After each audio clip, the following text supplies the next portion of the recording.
Hey, good morning in Kansas City and good evening from Glendale, Arizona, where we will talk about the Chiefs' Super Bowl victory tonight over the Philadelphia Eagles with Jesse Newell and Herbie Teope. Welcome to SportsBeat Live. This is our Chiefs post-game show, and what a show this should be, or what a conversation it should be, with the Kansas City Chiefs 38-35 winners over the Philadelphia Eagles. And Jesse, I see you have managed to get yourself down almost to field level. Let me see if I can turn and see where you are. Yes, well done, Jesse. Herbie and I sitting in the luxury boxes in State Farm Stadium. Jesse down with the people on the field. And here we are almost, more than 2 hours after the game, and the field is still packed with fans all taking pictures and collecting confetti. It's a joyous occasion, right, for Kansas City, for fans of the Chiefs, for the Chiefs organization.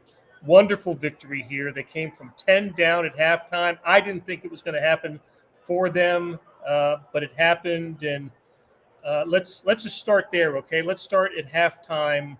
And Herbie, what were your thoughts about this game in the first half? Why did the Chiefs fall behind 24-14? Well, they fell behind because they couldn't stop Jalen Hurts. Hurts was having himself an incredible game in the first two quarters. The Chiefs were down by 10 points going into the halftime, and a lot. Okay, so that's where Jesse Newell picks it up. Jesse, listen, we've had problems with our wireless connection all night here. So, all right, Jesse, where were your thoughts at halftime of this game?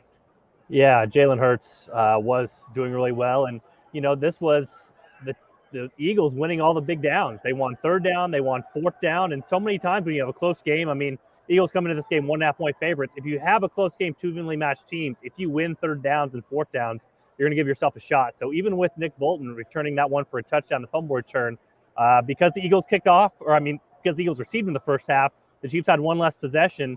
Eagles were just marching the ball down the field and always winning those third downs. That was really important for them, and they were executing at the right times. But, it was interesting in the locker room talking to the guys. They were saying that it was Patrick Mahomes who came in the locker room, had a pretty fiery speech for them saying, it's time to show some energy. Guys, you're in the Super Bowl. It's time to show energy. And, it's just amazing to me. Patrick Mahomes, not only is he amazing pre-snap, he makes these throws we've never seen possible or haven't been possible before he makes them, but he's already at 27 years old, the leader that walks in the locker room in the Super Bowl halftime locker room and says, guys, it's time to show some energy. So right after that, immediately what happens? Travis Kelce gets up, starts barking around to the people in there, some of his teammates, and they get going. They get energized. And you saw in the second half, they scored every single possession in the second half when they had to have it. So, they woke up at halftime. They had extended halftime because Rihanna was out there doing the Super Bowl halftime show. And because of that, Patrick Mahomes was Patrick Mahomes again. He not only is amazing for them on the field, he's amazing for them off it. And because of that, he's Super Bowl MVP. He's got his second Super Bowl, and the Chiefs are the favorites to win next year's Super Bowl already. So it's pretty amazing what he's done for this city, organization, and for this team, leading them to another big victory. So I don't know if anybody can pick it up, but Jesse has champagne stains on his sports coat because the champagne was flowing.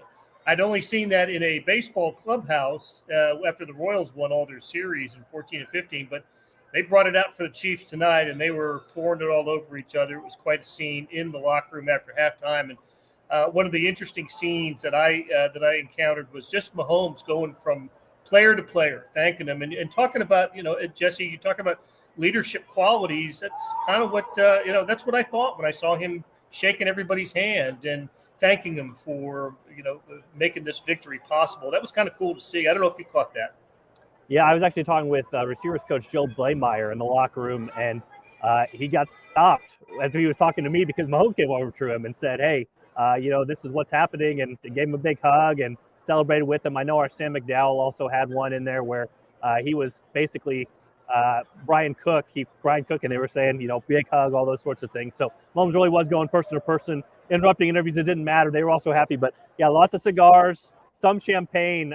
Both myself and Joe Blameyer got the back end of it from Emir Smith-Marset, who popped open some bubbly. So it was funny. Former colleague, Kansas City star Rustin Dodd, I was standing outside the locker room. I said, hey, I know the baseball celebrations are champagne. I said, but the football ones aren't as much. He goes, no, you don't have anything to worry about. So sure enough, about 10 minutes in the locker room, I was just dripping wet with champagne. But the Chiefs, they earned that celebration. They earned the Super Bowl. Absolutely. Let's kind of identify some big moments in this game for the Chiefs. Look, Eagles took the opening kickoff and drove it right down the Chiefs' throats, and they did what they had to do, right? Establish themselves right off the bat, and I thought they kind of man-hit. I thought the Eagles' offensive line did what we thought they could do and took it right down the field. Chiefs answered, right? Mahomes to Kelsey, and they get it 7-7. And then that was kind of it for the Chiefs, right? For the rest, not all for the rest of the first half, but offensively it was, right? They go miss field goal, and then punt, and meanwhile the Eagles start to score, and Jalen Hurts is having the dual threat game that we know he can have, and he's beating the Chiefs with his legs, he's beating them with his arm, he's going deep, he's going underneath. They're connecting on slants. Goddard, the tight ends, making these incredible catches. Everything's going Philly's way. And I got to tell you, Jesse, if not for the Nick Bolton play in the first half, I don't know what the halftime score might have been. That turns out to be a huge play for Kansas City for Hurts to fumble it, kind of like Mahomes did against Cincinnati last week. It was unforced. He didn't get hit. He just dropped the ball. It bounced right up to Nick Bolton. And he takes it into the end zone, we think, and we're endeavoring to figure this out if he's the first Missouri player to score a touchdown in the Super Bowl. I think that's the case, but if somebody out there knows for sure, let me know. So, all right, Herbie, you're back, buddy. Yeah, I had to improvise, adapt, and overcome. I had to turn off the laptop because I lost the Wi-Fi, but I am now on my smartphone, so this should work. Beautiful. Okay. All right, so we were kind of going over the Chiefs' problems in the first half. They get to halftime, and as Jesse said, they get the ball to start the second half. The Chiefs won the coin flip. It was absolutely essential that the Chiefs do something with that first possession of the second half, and I thought what they did was exactly what the Eagles did to open the game. They took the ball 75 yards quickly and got it to the end zone. That was the Pacheco 1-yard run, I think. And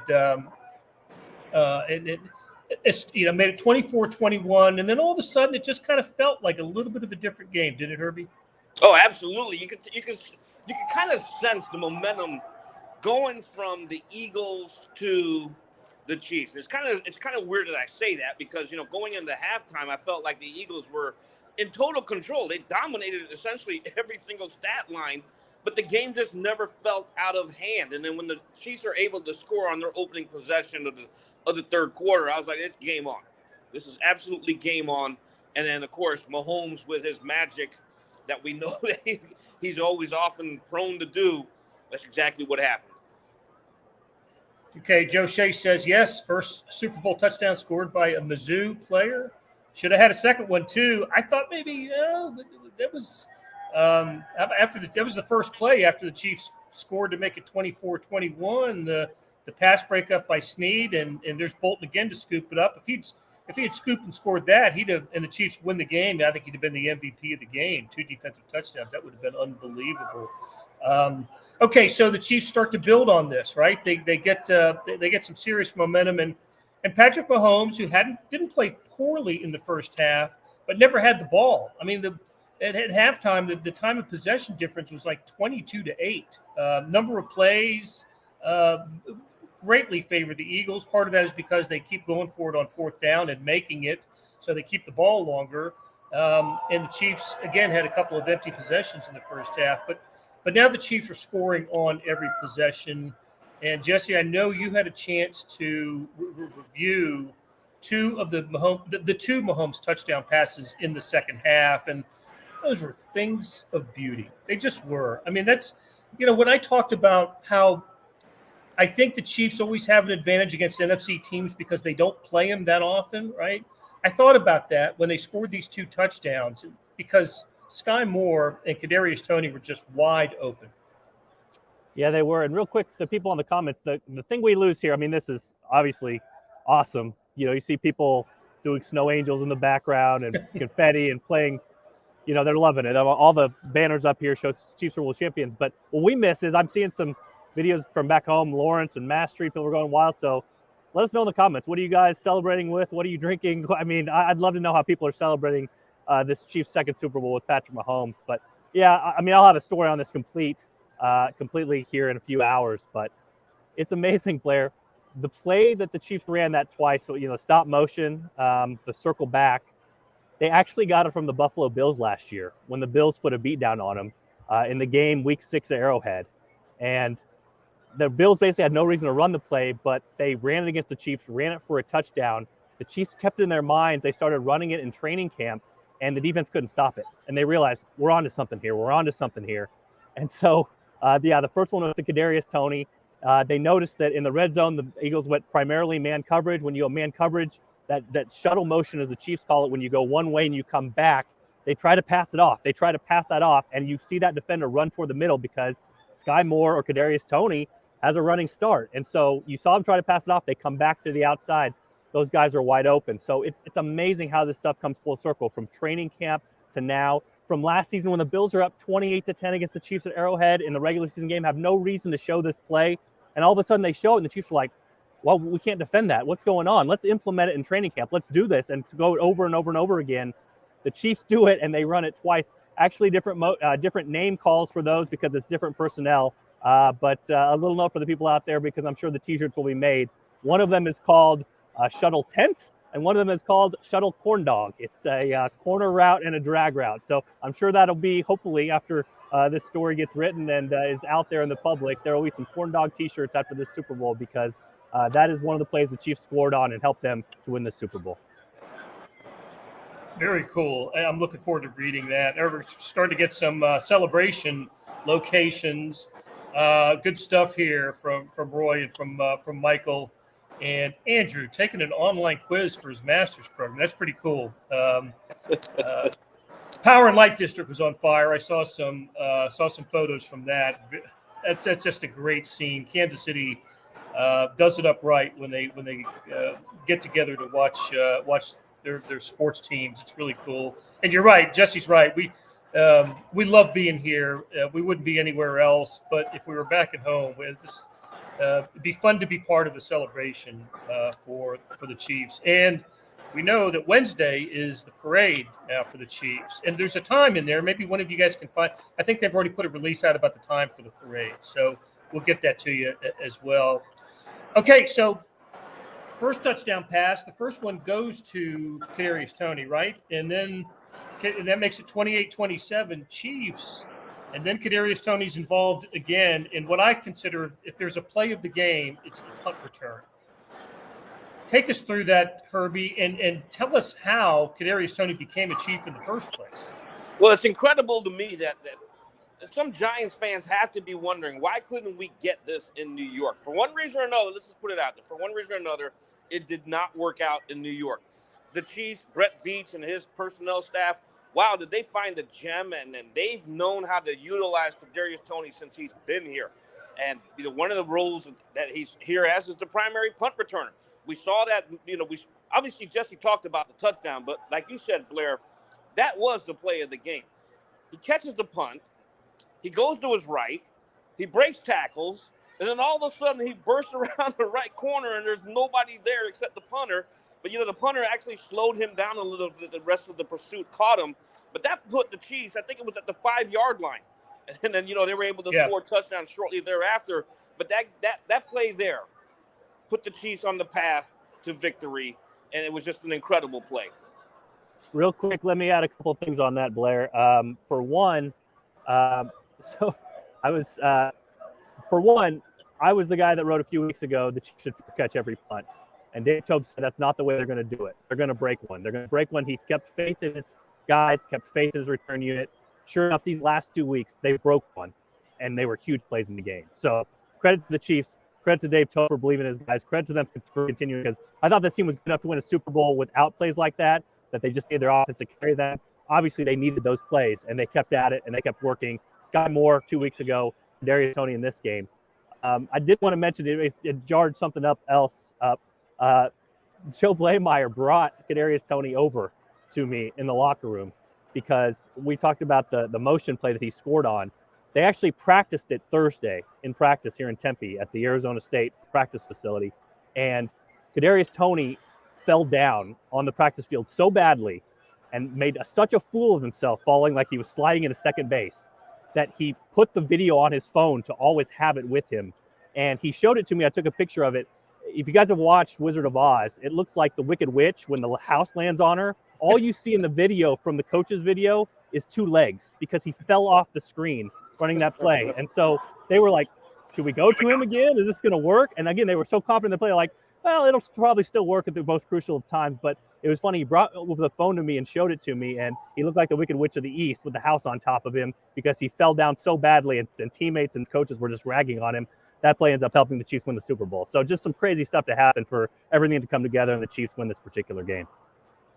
Acquired from the Giants during the bye week, and Brett Veach gave up a third round, a conditional third round, and a 6th round pick for him. Was in the doghouse for some reason for Brian Dable in New York, and he delivered in a big way. Go ahead, Herbie. Yeah, he just couldn't stay healthy there. He was bothered, nagging hamstring injuries. And one of the first questions Andy Reid took on the news of his trade, he made it a point to say he's healthy now. Which, of course, then obviously Kadarius Tony, he aggravated the hamstring, a couple of games in. He missed some time. But you see what he can do when he's healthy. The guy is a weapon, and he's a phenomenal fit for Andy Reid's scheme. I know the Chiefs only had, 20 plays in the first half, but Kadarius was in for 1. So we always sort of hear the rumors about Andy Reid only taking out of the holster what he needs to take out of the holster. He did it at the right time in the second half because Kadarius was not utilized in the first half, but he sure had a huge impact on the second. I'm enjoying reading these celebration comments here. These are fun, and that's just wonderful. All this good stuff. Keep them coming. I want to know. I want to know how people are celebrating this. Hot chocolate because scream too much. I like this. Yeah. These are great. I'm gonna throw these up there, George. This is good stuff. Okay. Chiefs take the lead, 35-27, and one stop. I'm thinking, and that's it. They're good. They don't get the stop. Eagles get a touchdown and get the 2-point conversion. You knew they'd get the 2-point conversion. I'm surprised they didn't do the push play from the 2 for the 2-point conversion. They'd have gotten it that way anyway.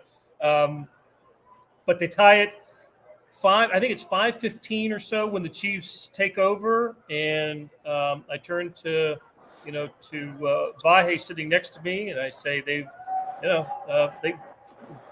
give us your 5-minute drive. Let's go. And darn if they didn't do it. At that point, I'm thinking if the Chiefs don't win, if the Chiefs don't get this done, then maybe Mahomes' reputation takes a little bit of a hit. 1 Super Bowl in 5 years, 1 win, 2 losses. But why would we doubt Patrick Mahomes? He takes him down the field. One of the big plays is his 26-yard scramble, and he goes down, and he looks like he re-aggravated the ankle injury. And but they played it to perfection. They played it to darn near perfection. That final drive. How about Jerick McKinnon going down at the 1-yard line? What an under the radar smart play by him to not score the touchdown, not go out of bounds, just slide at the 1. I don't know. The second half was, I don't know if it's the best half the Chiefs played all year, but it was a fantastic half of football, scoring on every possession, getting enough stops, doing the right thing. And did we all have faith in Butker at the end after missing the field goal earlier in the game? I knew he was drilling that field goal. I didn't have any concerns whatsoever of Butker missing that. It was just set up perfectly. And you're right on Jerick McKinnon. That's veteran savviness. And you could tell by the way the Eagles defense played that run. They wanted him to score. It was half-hearted pursuit. And so it was one of those deals. Let him get in the end zone. But McKinnon had the veteran know-how to not score. And I love what Patrick Mahomes said after the game. He gave credit to Eric Bieniemy for pounding that into their heads. The details. And they had the right running back to remember those details. just sliding at the 1 yard line. No need to go into the end zone. Let's kill the clock. Did Mahomes say he told him to do it? Because Mahomes is like the headiest player I've ever been around. Did he tell him to do it? No, Mahomes didn't say that. Mahomes credited Eric Bieniemy for pounding the details, and that's because he was asked about that play there specifically. He said, no, he credits Eric Bieniemy for everything he does during the week of preparation. That's interesting. Well, one of the Chiefs' big runs, too, they worked in the offseason to become more versatile. That Patrick Mahomes run was on a 3 tight end set where they spread the team out, and Patrick Mahomes, again, always just one step further or faster than everybody around him. A huge run on that drive. But, yeah, I mean, here's what I think is huge about McKinnon going down. If you are the Eagles and the Chiefs score the touchdown with 1:10 left and go up 7, and you come back down and score a touchdown, guess what Nick Sirianni's going to do? Oh, he's going for 2. He's going for 2, baby. It's time to win the game against the Chiefs defense. So if Jarek scores there, that's dicey time for the Chiefs because you got 70 seconds. I mean, Jalen made some. Give Jalen credit. Like, I came in saying his right shoulder was bothering him, and it was before this game. He ran the ball well, but he threw some dimes, man. And he's been awful outside the pocket. He threw a couple balls outside the pocket, probably were the best ones he's thrown all year. There were some of those third downs in the first half I thought were the Chiefs' fault. The ones early in the second half they were converting, it was like that Goddard catch on the side, another one on the side that was challenged that didn't get overturned. I mean, the Eagles were making some freaking plays out there. So credit to them for doing that. But, yeah, that really did eliminate any dicey situation for the Chiefs because Eagles get that ball back 1:10 left, start driving down the field. You start to think, uh-oh, you better prepare for that 2-point play because there's no way Nick Sirianni is going to kick this extra point. I believe they had to burn their 2 timeouts by then, so it might have been, it was going to be a little difficult to get down there. But look, they were good enough to get 35 points tonight. So throw that sucker up to A.J. Green to see what happens. I mean, it worked out pretty well for him a couple other times, Yeah, yep. No, Eagles were good. They had more than 400 yards of total offense. Chiefs were about 300 or so. Wrong color, by the way. A.J. Brown. I'm getting midnight. A.J. Green's a receiver, too, or was. Yep. But A.J. Brown. Got it. Yep. Total yards tonight, pretty lopsided in favor of the Philadelphians. So that's also, you talked about this, Blair. That's lopsided because the Chiefs had 8 possessions on offense. So 8 possessions on offense, they score 31 points. That's really good in the NFL. I mean, the 7 goes to the defense, but part of this is the defense scored, and so they had to go back on the field and go, defend another long drive. So all in all, these numbers aren't going to favor the Chiefs as well. But you look at yards per play, it's amazing. You look at Mahomes' efficiency, it's amazing. Again, 31 points on 8 possessions. You're going to take that any day of the week. Gloria talks about the good clock management. And when I was downstairs getting ready to go into the locker room, I was listening to some Philadelphia writers saying, words to the effect of, I guess we can put to bed the Andy Reid clock management issue. And I'm thinking, it hasn't been an issue I can't remember the last time it was an issue. He controlled the clock brilliantly in this game, as he did the Bengals game last week. So that was another thing I meant to mention, and you brought it up earlier, Jesse. The Chiefs didn't have a punt return worth a darn until the AFC Championship game when Sky Moore goes for 29 and puts the Chiefs in position to win it. And then, of course, the Kadarius Tony tonight. And it's been mentioned here about it was Sky Moore. I think they use Sky Moore and Pacheco, but I'd throw in Kadarius Tony, a second-round pick. And, look, I think we should start to wind this down and give credit. Listen, Mahomes, Nick Bolton, Kadarius Tony, a lot of stars, Travis Kelce, just a lot of studs for Kansas City tonight. Andy Reid, phenomenal. Brett Veach absolutely needs to get some credit for this. Tyreek Hill was not on this team this year. 10 rookies, 9 of them played. A player like Tony who Brett gets in a trade. Herbie. What else can we say about Brett Veach and the roster he put together this year in a transition year for the Chiefs? Hey, I can't wait to see what he does next. You do have a lot of free agents, because now the Chiefs are going to start turning their attention to draft preparation and the business side of football. It's hard to believe the combine is 2 weeks away. It's hard to believe free agency starts in a little more than a month. And this is where Brett Veach and his personnel staff really shine. Last year you talk about the 10 draft picks. This upcoming draft, they're going to have double-digit draft picks again. And they got a lot of free agents to take care of. And a lot of that stuff right now, believe it or not, for everyone that's out there, they're going to shift their attention here very soon. They're going to enjoy the Super Bowl these next 24, 48 hours after the parade. Veach is right back in that mode. What can we do to improve this team? Hey, Blair, real quick, you said 9 rookies. Who is the one that was left out? Kennard. Darian Kennard. Kennard, that's right. Okay, I was going to say, because Najee Johnson was on the roster most of the year, and he made a couple special teams plays today for them. So, yeah, that's pretty amazing. And listen, Sam McDowell, our colleague, has been all over this all year. It's different when you have Patrick Mahomes. The whole equation is different. I remember asking Brett Veach during our meet with him in the summer, saying, hey, do you try to get these receivers that cater to what Patrick Mahomes does well?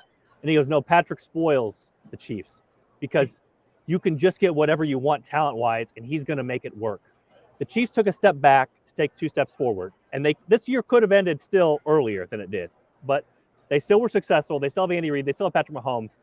But you just can't get locked in on a free agent. You can't say you have to have this guy or you have to have this guy because, 9 months ago, 10 months ago at this time, you said you had to have Tyreek Hill. You didn't have to have him because you have Patrick Mahomes and Andy Reid. So the Chiefs will have to continue to reset this cap thing. They'll have to be very choosy with their free agents. They're going to have to build through the draft because their quarterback takes a lot of their salary cap.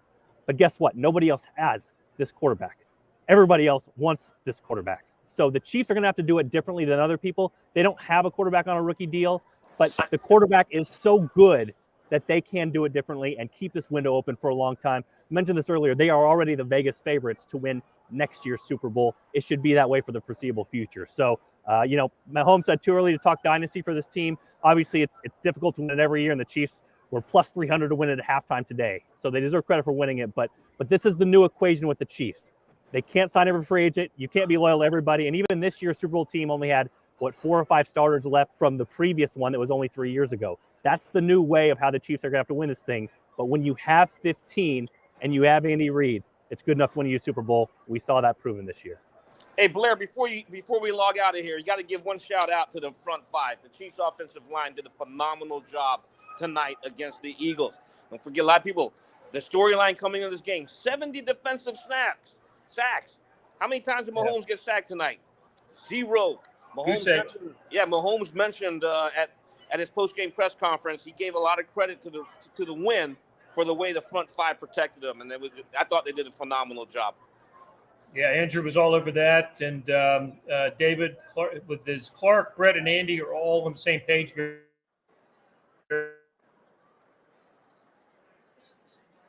Very unique. Absolutely. Or else today that the Chiefs become the first team to win a Super Bowl with the quarterback taking as much percent of the salary cap as Mahomes does. I don't know exactly what the number is.